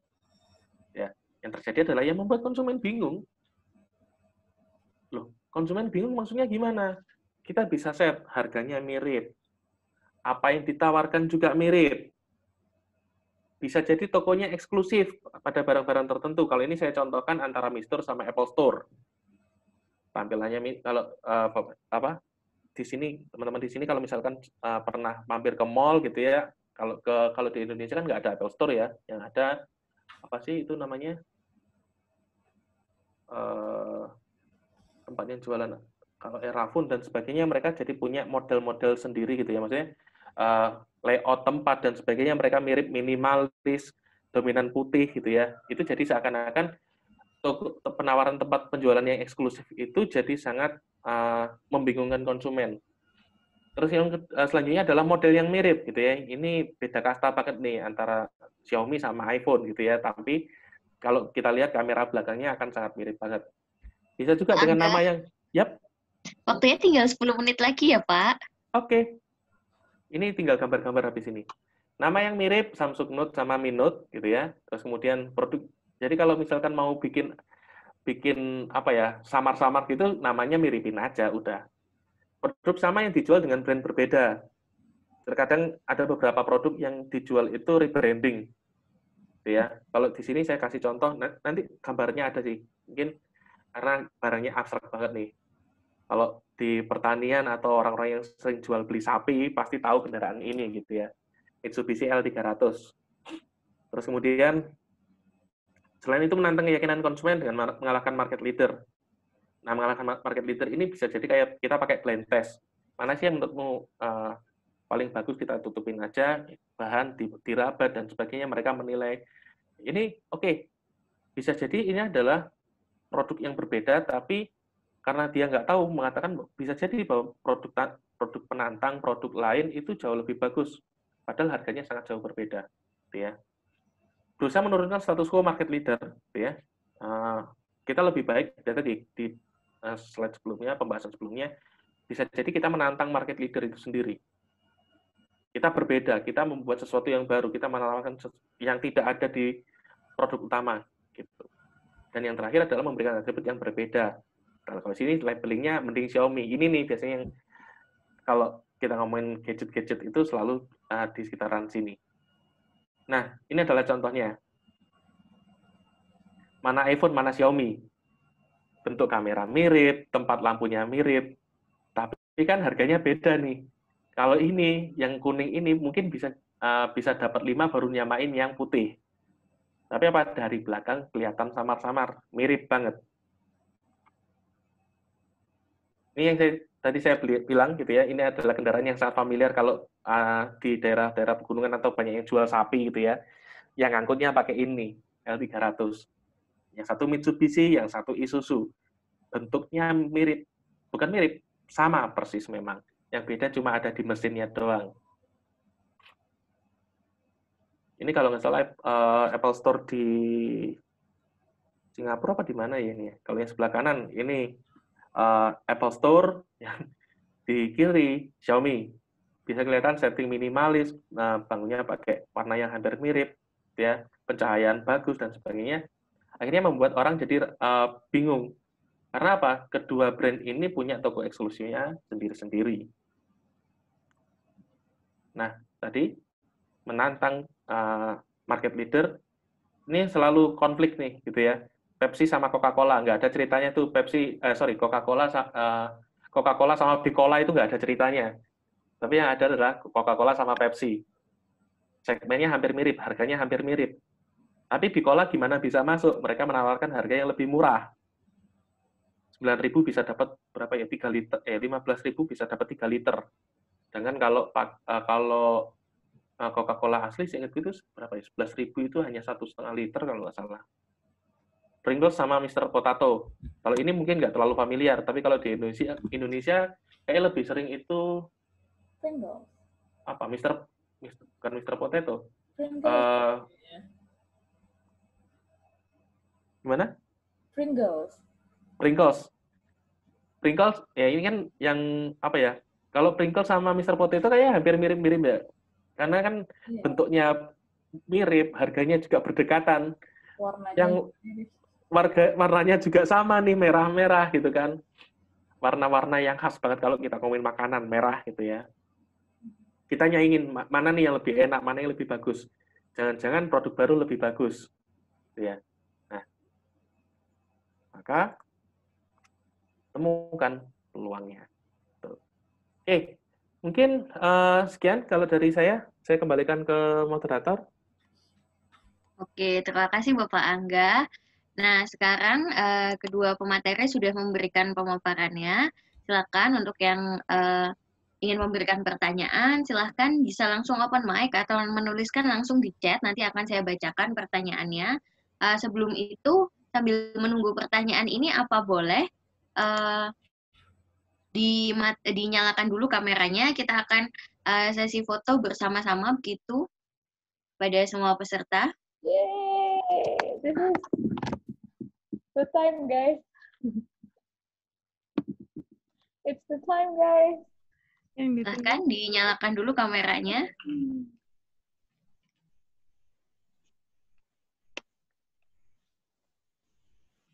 Wah, adikku di situ.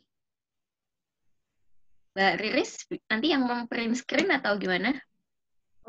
Iya boleh. Ini saya sedang menunggu Darla lainnya nih, nyalain kamera. Oke. Ya sudah, mungkin saya webinar terselubung. Ya. Baiklah. Terima kasih. Tahan ya posenya Bapak Ibu. Baik, 1, 2, 3.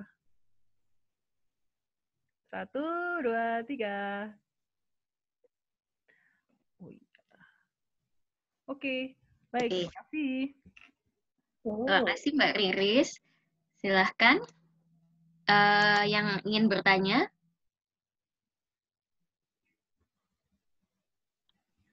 Bisa open mic. Ini tadi saya langsung search untuk laginya Kak Risa ini. Maaf ya, masih berantakan. Oh, that's fine. And it looks so appetizing. Silahkan untuk partisipan. Ya, kalau kita tadi mengulang lagi gitu ya yang sudah dijelaskan, jadi bagaimana Kakak Risa memulai alasan bisnisnya, lalu juga perjalanan bisnisnya seperti apa gitu kan. Kemudian kendala-kendala yang dialami sama bisnis seperti apa gitu.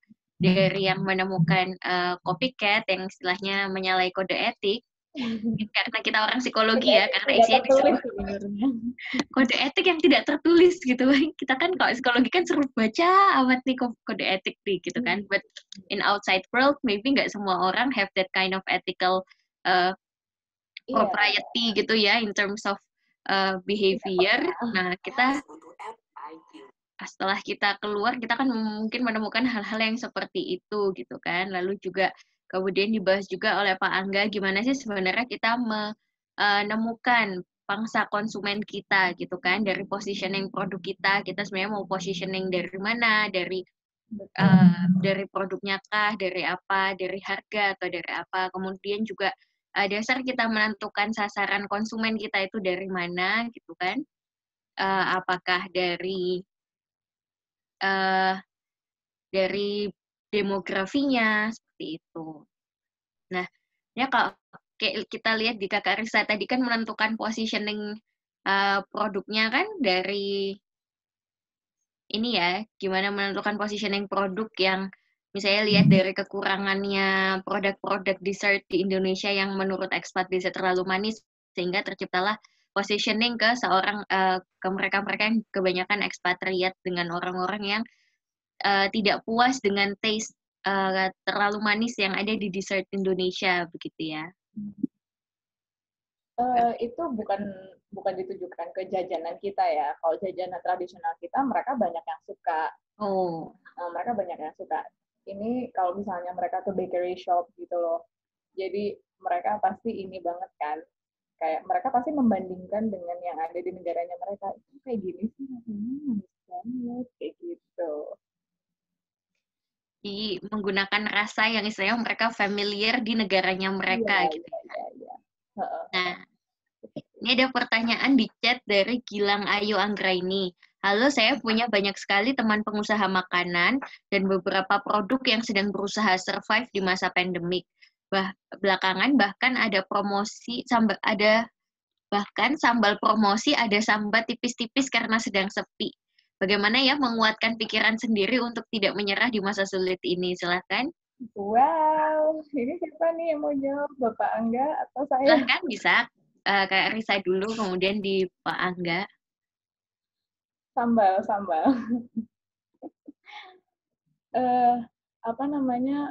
Memang ya, kalau ngomongin 2020 itu memang tahun yang benar-benar bikin yang gitu kan. Dan kayaknya untuk segala hal ya, menjaga kewarasan jiwa itu penting banget. Itu definisi sukses saya di tahun 2020. Jadi saya nggak perlu ngomongin lalilu, bisa waras aja itu menurut saya suatu kesuksesan di tahun 2020. Itu juga suatu bentuk pencapaian. Salah satunya tidak menyerah ya.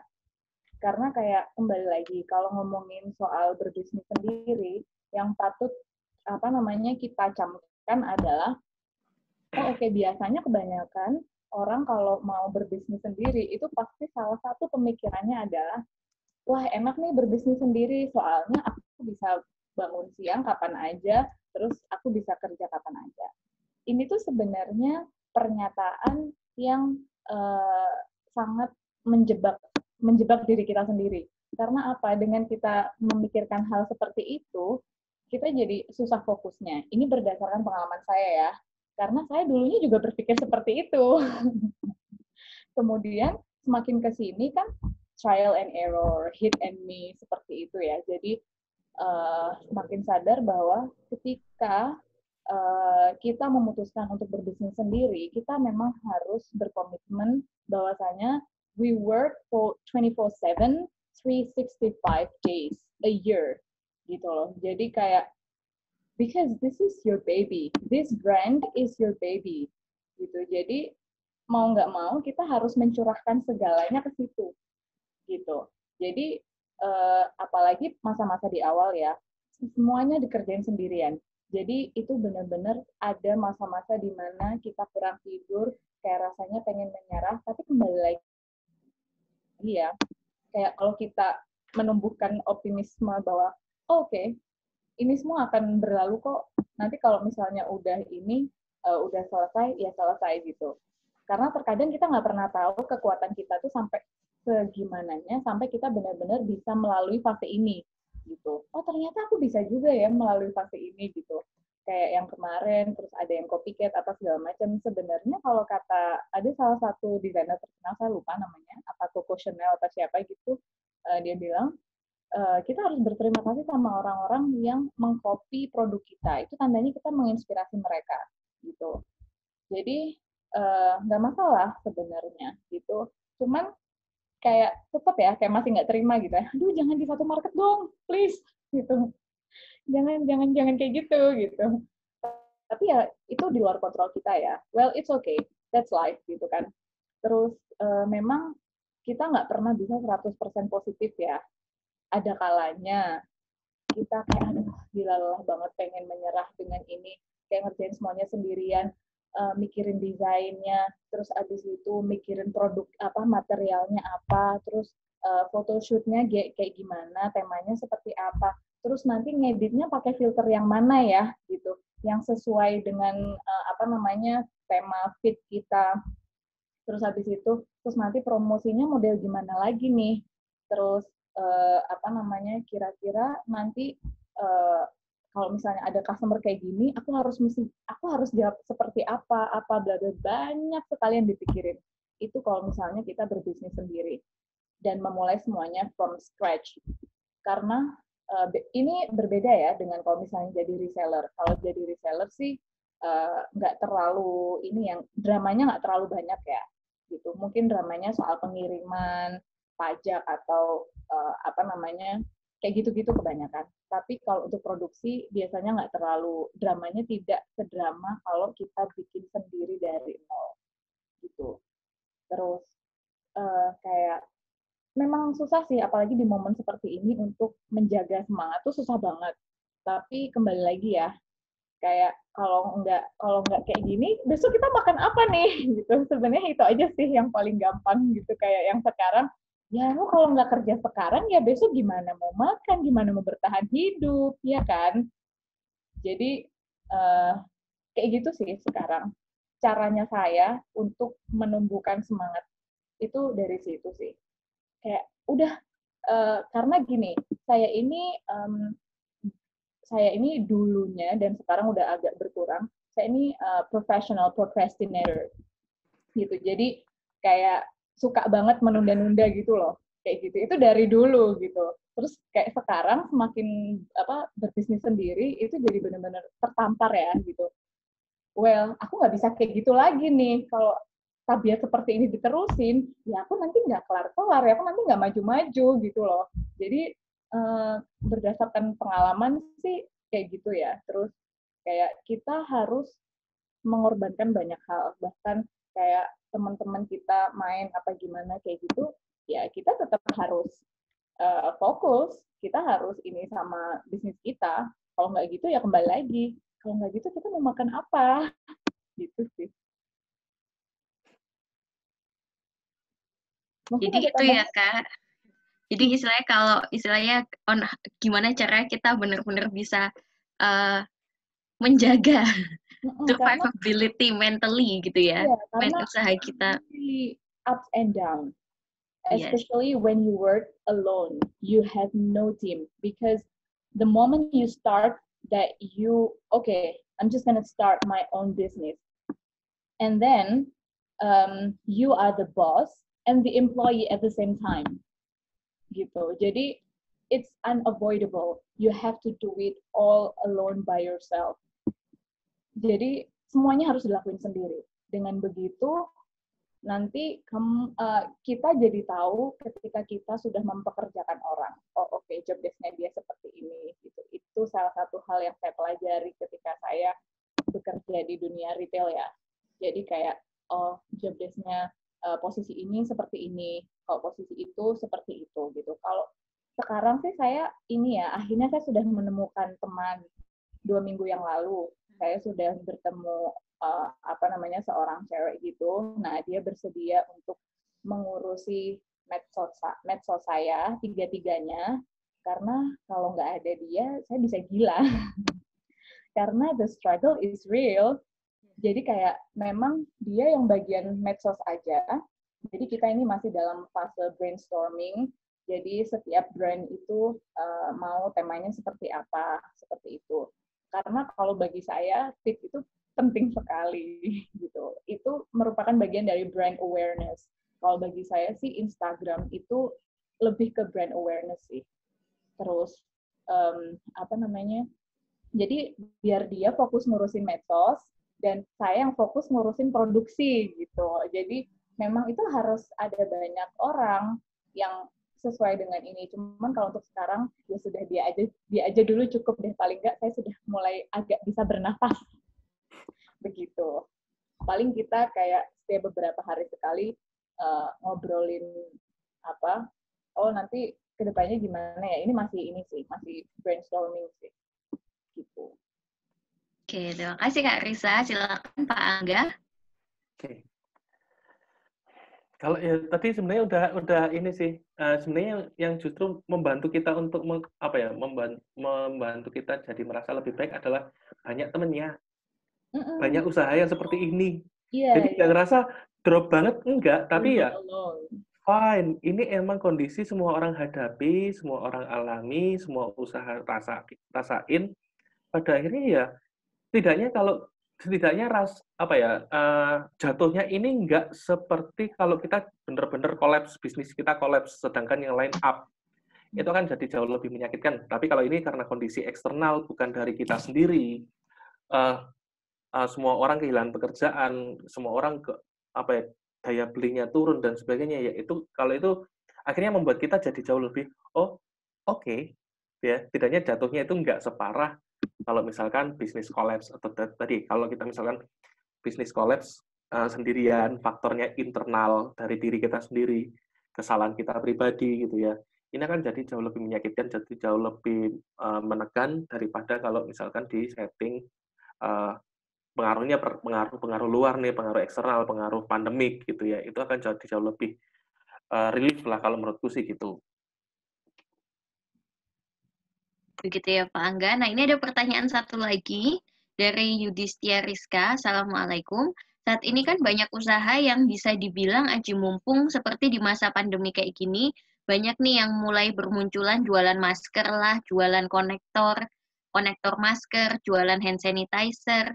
Yang pengen saya tanyakan, bagaimana cara mempertahankan usaha yang telah dijalani sementara ini tidak hilang seiring waktu, di mana banyak orang mulai melupakan protokol kesehatan. Silahkan. Wow, berat sekali. Oke, bisa kita ke Bapak Angga dulu? Ya. Oke. Kalau ini ngomongnya bisnis-bisnis musiman ya, kayak cendawan di musim hujan gitu ya. Jadi muncul, datang dan pergi gitu ya. Terus kemudian ya kalau saya bilang gini, bisnis-bisnis yang muncul dadaan seperti ini terkadang tidak bisa sustain terlalu lama, kecuali memang akan ada perubahan yang sangat masif di masyarakat kita untuk terbiasa pakai masker dan patuh terhadap aturan. Sebagai contoh di mana di Taiwan apa Jepang ya, itu mereka kebiasaan untuk pakai masker itu memang karena mereka pernah kena SARS dan mereka patuh dengan aturan yang dibuat oleh pemerintah sejak awal.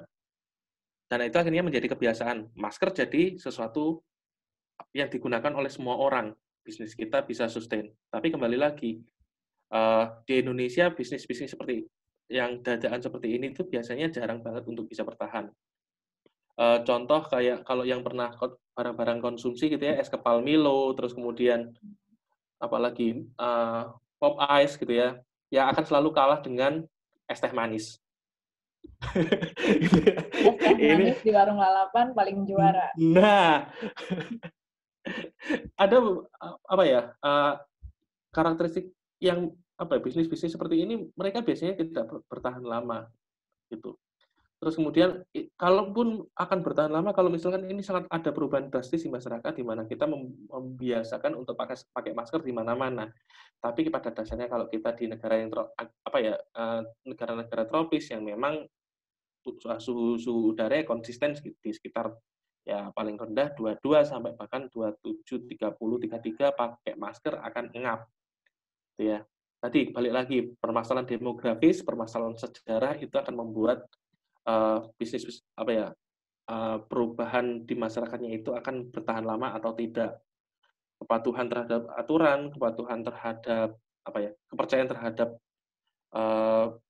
pihak yang berkuasa itu akhirnya mempengaruhi juga bagaimana mereka menyikapi kebijakan yang dibuat oleh pemerintah itu. Pada akhirnya apakah bisnis seperti ini akan bisa bertahan karena konsumennya sudah mulai menghilang gitu ya? Saya rasa karakteristik yang menentukan ini, saya ngomongnya ini bukan lagi di faktor internal di kitanya sendiri, tapi kita udah ngomongin masalah eksternal banget nih, pasar, kepatuhan, terus kemudian kebiasaan. Masker pun sekarang sejak berubah dari masker medis terus kemudian beralih ke masker kain yang dicuci dipakai tiap 4 jam sekali, bisa dicuci. Akhirnya kebutuhan akan masker itu udah langsung turun loh waktu itu kalau kita notice gitu ya. Awalnya harga 1 pak itu bisa sampai 1,5 juta. Per kepingnya berarti 30.000 tuh berarti ya, kalau nggak salah hitung gitu ya. Nah, 30.000 per keping masker. Terus kemudian pemerintah menganjurkan untuk pakai masker kain aja, langsung normal. Barang nggak langka lagi, hand sanitizer bisa ditemui dengan harga 7.000, 9.000, mentok 25.000. Kalau dulu pas pertama-pertama hand sanitizer, orang ketakutan menyebar, harganya bisa gila-gilaan, 75.000 bahkan sampai 90.000 dan 100.000. Ya.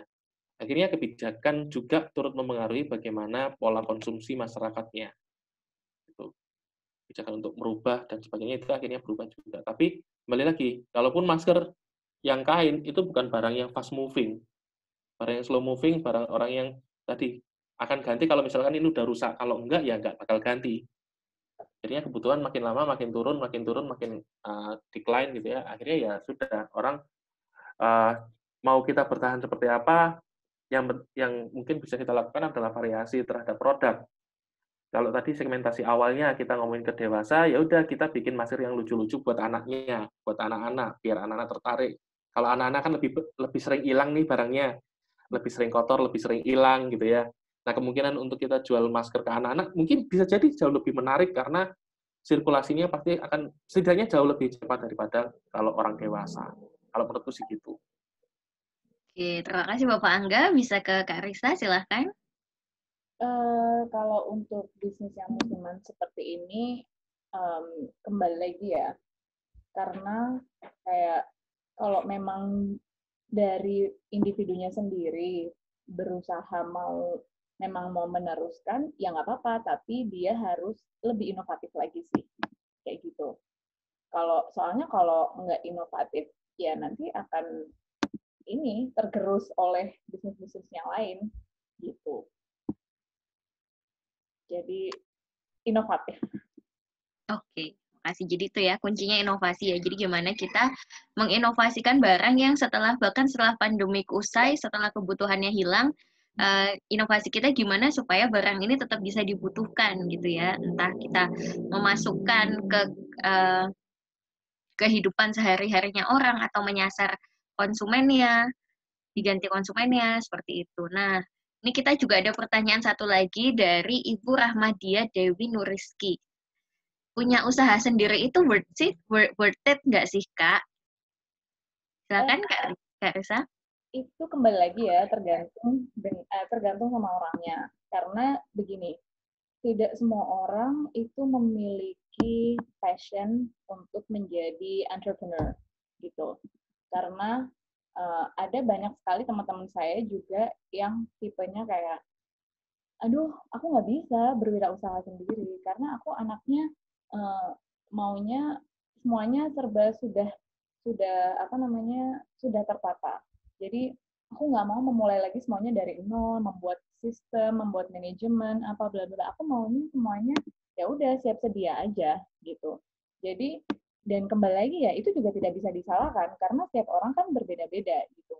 Tapi kalau untuk pertanyaan ini kira-kira worth it apa enggak, kembali lagi ke tujuannya, ke tujuan kita. Kalau memang dari awal kita pengennya jadi entrepreneur, ya menurut saya sih sepadan-sepadan aja kok, gitu.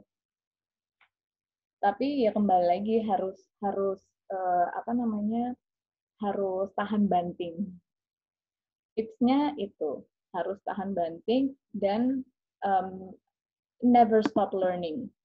Karena kayak apa namanya, sebenarnya kita ini, jujur saya ini bukan orang sales, tapi nyadar nggak sih kalau sebenarnya dalam kehidupan sehari-hari kita itu juga menjual diri kita sendiri. Dalam artian kalau misalnya kita sedang wawancara kerja, kan kita harus menjual diri kita sendiri, potensi kita seperti apa. Terus bahkan ke pasangan kita juga kayak gitu. Pas awal PDKT, pasti kan kita juga kayak gitu. Kita juga menjual diri kita gitu. Nah, ketika kita membuat bisnis sendiri, kita juga harus terus belajar untuk gimana caranya menjual produk kita gitu.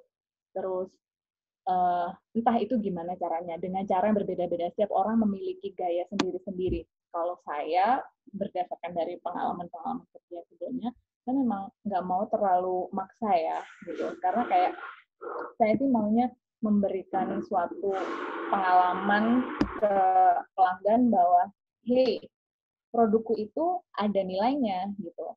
I want to educate my customers that this stuff has a value gitu. Jadi mereka nggak hanya sekadar membeli produk, tapi juga ada nilai lebihnya. Oh wow, that's very cool. Okay, I would love to buy more. Jadi kadang mereka cerita ke teman-temannya, ternyata di sana ada brand ini loh, apa bla bla bla, terus mereka nanti disumbangin gini. Saya nggak ada niatan buat menjual cerita ya.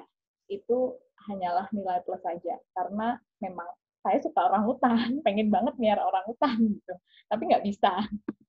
Terus kayak kita harus yakin aja bahwa memang produk kita itu pasti ada segmennya sendiri gitu. Kita harus percaya diri dengan kelebihan dari produk kita, tapi bukan berarti kita chin up ya.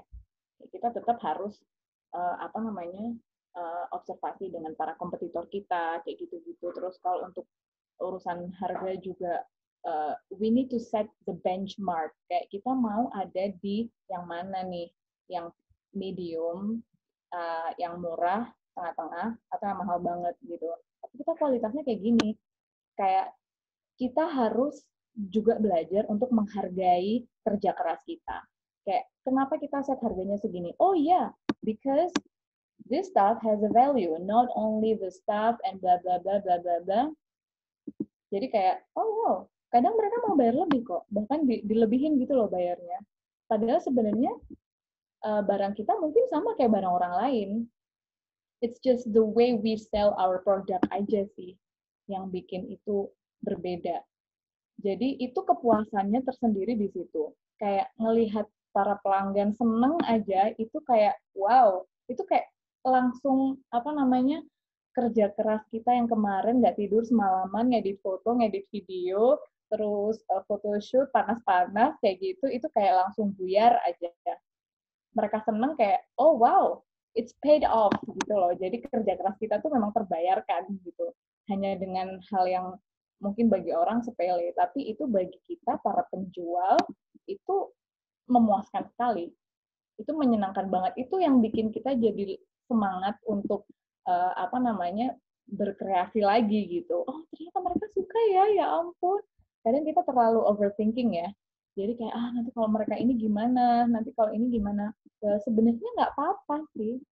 Gitu. Jadi, kalau menurut saya sejauh ini ya worth it aja sih. Dengan segala ups and down-nya, and the struggle is very, very real. Kayak gitu. Kayak mungkin orang mikirnya kayak, enak ya kalau bisnis sendiri, jadi gampang, waktunya fleksibel, terus habis itu bisa bisa ngapa-ngapain, bisa nyuruh-nyuruh orang. Well, no, it's not that easy, man, gitu. Karena you are the brain, kayak gitu. You need to set your vision, your mission. Ini mau dibawa kemana nih project-nya, kayak gitu. Ini tuh pekerjaan yang long term, gitu. Nggak segampang itu. Kayak orang mikir, orang cuma posting-posting doang, itu kan gampang ngurusin medsos, itu gampang posting-posting doang. Well, no, that's hell no. Karena kayak kalau otak kita lagi canggih, ya ampun 5 menit aja tuh kita mikir caption bisa sampai 1 paragraf tuh bisa. Tapi kalau otak kita tuh lagi buntu, 2 jam hanya satu kalimat aja kita nggak nemu. Terus kayak harus menyamakan dengan posisinya harus begini, harus begitu. Nanti fotonya filternya sama apa enggak. Jangankan urusan brand ya. Pasti teman-teman kalau mau posting di medsosnya sendiri aja tuh juga mikir, aduh mikir captionnya lama banget. Ujung-ujungnya yang ditulis, yang diposting ternyata captionnya bukan itu. Beda kan? Jadi maksudnya sama kan? Jadi kayak ya bayangin aja untuk urusan personal aja tuh kita sesusah itu, apalagi untuk urusan kerjaan gitu. Makanya saya kasih ke ya udahlah aku kasih ke yang ahlinya aja gitu. Jadi biar lebih fokus di sini. Jadi worth it sih, worth it gitu. Intinya Silakan Bapak Angga. Oh ya. Silakan Bapak Angga ada yang mau ditambahkan? Bapak Angga bisa di-unmute dulu. Sorry. Oke, sebenarnya kalau kemarin sempat ngobrol juga sih sama teman-teman yang dia punya usaha juga. Sebenarnya kalau kita ngomongin masalah apa sih yang penting sebelum kita memulai usaha, itu kalau saya ingat itu ada beberapa hal, yaitu modal diri kita sendiri, terus kemudian pengetahuan, keterampilan, minat, sama duit. Modal duit nih gitu ya. Tapi kalau modal duit bisa belakangan. Tapi terkadang banyak orang yang menjadikan modal duit ini sebagai alasan untuk dia nggak memulai. Kamu kan enak udah punya duit gitu, udah punya modal. Lah kita, itu bukan masalah utama gitu ya. Terkadang ini alasan terakhir, tapi itu dijadikan alasan utama. Dijadikan ya, bukan jadi, dijadikan. Tadi, punya modal, tahu diri sendiri nggak mungkin cocok untuk jalan usaha sendiri, ya udah pasrahin ke orang lain. Tapi pasrahin ke orang lain juga apakah kita hanya perlu lepas, kita nggak punya nulis tentang itu, ya kita tetap perlu. Kita punya duit, kita sadar diri kita nggak bisa kerja, apa ya, bukan tipikal orang yang struggle untuk berwirausaha gitu kan. Terus kemudian, tapi punya duit, bukan tipikal struggle, tapi punya pengetahuan tentang baca laporan keuangan. Ya sudah, kita kerjasama. Orang yang dia punya usaha seperti apa, visi usaha seperti apa, apakah itu memungkinkan untuk dilakukan, kita kasih modal. Yang penting minta laporan keuangannya sebagai apa ya, kasarnya kita monitoring, bener nggak nih kerjaannya, bener nggak nih usaha jalannya, lancar nggak, ada yang bermasalah nggak. At least kalau kita punya duit, kita harus juga punya pengetahuan. Kita belum tentu punya interest yang sama, biarkan orang lain yang bekerja. Ya kasarnya kita bagi aja, keuntungannya seperti apa, kita tentuin aja. Itu jauh lebih menarik untuk dilakukan buat yang mungkin tidak semua orang punya jiwa wirausaha, tapi membantu teman yang punya jiwa wirausaha untuk bisa berjalan bisnisnya dengan lebih baik gitu ya, itu akan lebih menarik sebenarnya. Oke, kayak gitu ya. Jadi memang punya bisnis itu it is not something, it is not that easy gitu ya, not as easy as it looks gitu ya.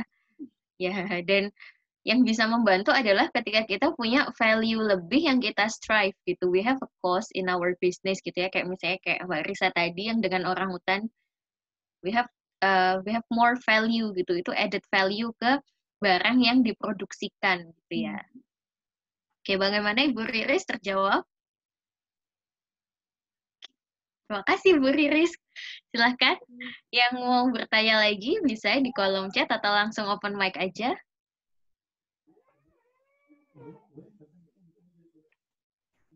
Oke, sambil menunggu pertanyaan selanjutnya begitu ya. Jadi memang menjadi seorang entrepreneur itu kan istilahnya 24 hours hidup kita, 24 hour per 7 itu untuk usaha kita gitu ya, Kak. Benar-benar. Oh ya, untuk peserta bisa kami ingatkan untuk jangan lupa mengisi evaluasi ya. Untuk link evaluasinya sudah ada di kolom chat, bisa di coba akan saya kopikan lagi di kolom chat. Mohon untuk mengisi kolom evaluasi ini begitu ya. Nah, seandainya tidak ada pertanyaan lagi, bisa kita akhiri ya untuk workshop yang kali ini, dan bisa kita simpulkan bahwa ya jadi entrepreneur itu tidak mudah gitu ya. Banyak hal yang involved di situ gitu. Dari produk, dari value produk, bagaimana kita mencari konsumen, bagaimana kita menyasar konsumen, kemudian bagaimana kita menambahkan value ke produk kita, seperti itu ya. Dan masalah konsumen juga kita perlu dilihat karena yang penting untuk suatu produk itu kan bukan bagaimana dia menyenangkan semua orang gitu, tapi bagaimana kita mencari pangsa pasar yang tepat sehingga kita mendapatkan konsumen yang loyal gitu. Sama seperti misalnya ketika LV, kenapa dia men-set harga semahal itu, walaupun dia tahu pangsa pasarnya itu tidak akan mensatisfy banyak orang, tapi akhirnya dia mendapatkan pangsa pasar yang loyal seperti itu. Nah, bagaimana juga kita bertahan di kondisi pandemik atau menghadapi masalah-masalah di usaha kita, bagaimana kita bisa survive gitu ya. Apa sih yang sebenarnya membuat seseorang pengusaha bisa survive itu kan kita pertama adalah bagaimana dari kita punya attachment ke usaha kita, di mana usaha kita ketika kita membuat itu dari nol gitu kan, dari scratch, benar-benar dari scratch, we have that kind of attachment gitu ya, itu benar-benar feels like it's the baby yang we have to nurture gitu kan untuk membesarkan. Dan itulah mindset itulah yang membuat misalnya seorang entrepreneur bisa stay, bisa survive begitu, bisa menghadapi segala macam tantangan seperti itu. Nah, untuk itu bisa saya kembalikan ke Mbak Riris sebagai MC. Silahkan Ibu Riris. Boleh nambahin sedikit nggak? Oh ya, boleh silahkan, sangat boleh. Pokoknya kalau mau buat teman-teman yang mau memulai bisnisnya, kalau posisinya sedang bekerja, kerjanya jangan dilepas dulu, gitu. Tetap aja kerja. Nanti kalau misalnya memang bisnis kita sudah mulai stabil, baru deh dilepas, gitu. Karena biar nggak stres dua-duanya ya. Karena kalau misalnya nanti nggak kerja juga, nanti juga stres. Karena nanti modalnya terusnya gimana gitu. Kan butuh modal juga gitu. Nah. Terus, apalagi ya, kayak harus nggak pernah capek buat belajar. Oke. Kayak ini lifetime learning. Berbisnis itu harus belajar terus gitu. Dan jangan dan kayak kita kalau mau kreatif harus mengelilingi diri kita dengan orang-orang yang kreatif dan positif yang selalu mendukung kita untuk berkembang. Karena kalau misalnya orang-orang di sekitaran kita ini orangnya pada ini negatif, ya mereka pasti akan mengecilkan mimpi-mimpi kita gitu loh. Jadi terus mereka mau ngasih nasihat pun nggak apa-apa ditampung gitu. Tapi jangan lupa juga dengerin nasihat orang-orang yang memang qualified di bidang itu gitu. Kadang kita juga perlu mendengarkan opini dari perspektif yang berbeda. Kalau kita ini kan perspektifnya penjual, terus ada perspektif dari sisi marketing, ada dari sisi konsumen gitu. Jadi kayak coba didengerin, jangan menutup diri untuk jangan menutup untuk dikritik gitu sih tambahannya. Terima kasih Kak Risa. Tadi bisa di-note ya untuk yang mau jadi entrepreneur begitu, untuk mulai start bisnisnya. Saya kembalikan ke Mbak MC, silakan Mbak Riris. Baik, terima kasih. Alhamdulillah kita telah sampai di ujung acara, saudara-saudara, teman-teman sekalian. Terima kasih banyak kepada kedua narasumber kita, Kakak Risa dan Kakak Angga. Dan juga terima kasih kepada Kakak Moderator, Kakak Gaby, serta seluruh peserta yang telah menyimak acara dari awal hingga akhir. Terima kasih banyak. Semoga ilmu yang kita dapatkan hari ini dapat bermanfaat untuk diri kita sendiri atau dapat juga dibagikan kepada orang-orang di sekitar kita. Baiklah, terima kasih banyak sekali lagi. Sampai jumpa di acara webinar IKA Psikologi UM lainnya. Terima kasih. Wassalamualaikum warahmatullahi wabarakatuh. Waalaikumsalam. Thank you for having me.